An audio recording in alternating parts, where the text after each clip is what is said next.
Morning তো বলা যাবে না, তো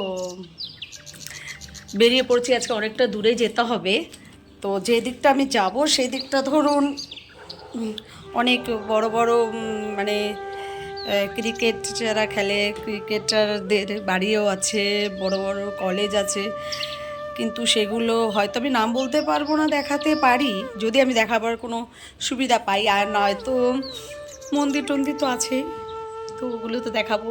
আর আমি তো বেশিরভাগ রাস্তার মানুষ, তো আমি আজকে রাস্তার কী আছে, কোন বাসে আছি, কোন রুটে আছি, মোটামুটি দেখাবার চেষ্টা করব। আর হ্যাঁ, এটা দেখাবার চেষ্টা করব। আর আপনারা আমার সঙ্গে চলুন, আমি তো ঘুরতে বেরোচ্ছি, তো আমার সঙ্গে আপনারা চলুন বন্ধুরা, ঘুরে আসবেন আর আমার সঙ্গে থাকবেন আর ঘুরে বেড়াবেন। কিছু খান না খান, কিন্তু ঘোরাটা চলবে, ঠিক আছে। প্রথমে অটোতে বসে পড়েছিলাম, আমি সবসময় অটোর সামনে বসি, তারপরে নেমে ওখানে একটা স্ট্যাচু ছিল বিবেকানন্দ, আর রাস্তার উল্টো দিকে নেতাজি সুভাষচন্দ্রর স্ট্যাচু ছিল। আর কোনো কোনো রাস্তায় এরকম সুন্দরভাবে বানিয়ে রাখে স্বাগতম বলে, এখন অনেক জায়গায় এরকম হয়েছে। তো আমি বাইপাস দিয়েই যাচ্ছিলাম, আমার একটু অল্প ঠান্ডা ঠান্ডা পড়লে পরে আমি জানলার পাশেই বসি যাতে দেখতে পারি। ঠান্ডা ঠান্ডা যখন পড়বে না, তখন জানলার পাশে বসলে দেখবেন যে যখন গাড়িগুলো যায় এত সুন্দর লাগে, মনে হয় যে কোথাও বেড়াতে যাচ্ছি। আমার হয়েছে কি, আমার একটু ঘুরতে খুব ভালো লাগে, তো বাসে চড়ি বলে আমার ঘোরাটা হয়েই যায় বলতে গেলে।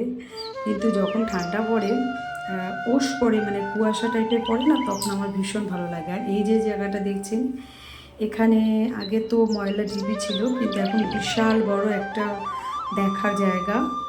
আর ওই দিকটা একটা লেক আছে, ওই পেশাবের ওই মুখটার দিকে একটা লেক আছে, তো ওটা দেখা যাচ্ছে না। আমি সিগন্যালে লাগিয়েছিলাম, আমি কোথাও নামিনি, আমি বাসের থেকে যা আপনাদেরকে আমি দেখাতে পারছি আমি সেটাই দেখাচ্ছি, কারণ দাঁড়ানো যাবে না। আমি কাজের থ্রুতেই আমি বলেছিলাম আপনাদের একটু ঘুরিয়ে দেখাবো, তো সেটাই আমি ঘুরিয়ে দেখাচ্ছি।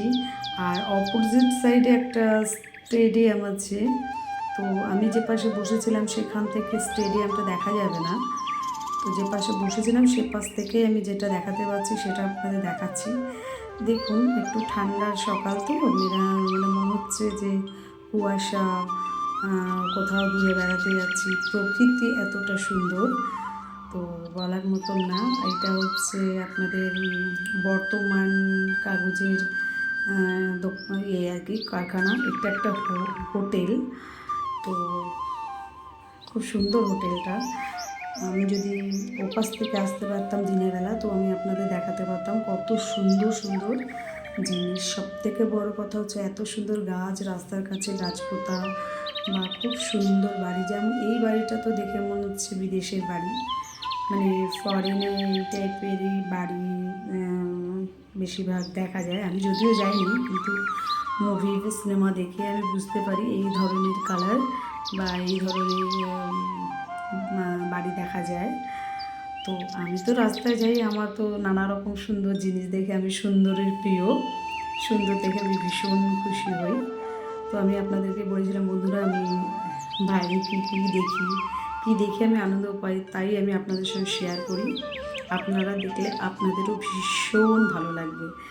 তো বন্ধুরা, আমি সবসময় তো রান্না বান্না ঘরে কাজকর্ম দেখাতে পারবো না, তবে আমি বাইরে বাইরে কোথায় এদিকে ওদিকে যাই, সেখানে কী থাকে বা কী রাস্তায় দেখতে পাই, তো সেটা আমি দেখাতে পারবো।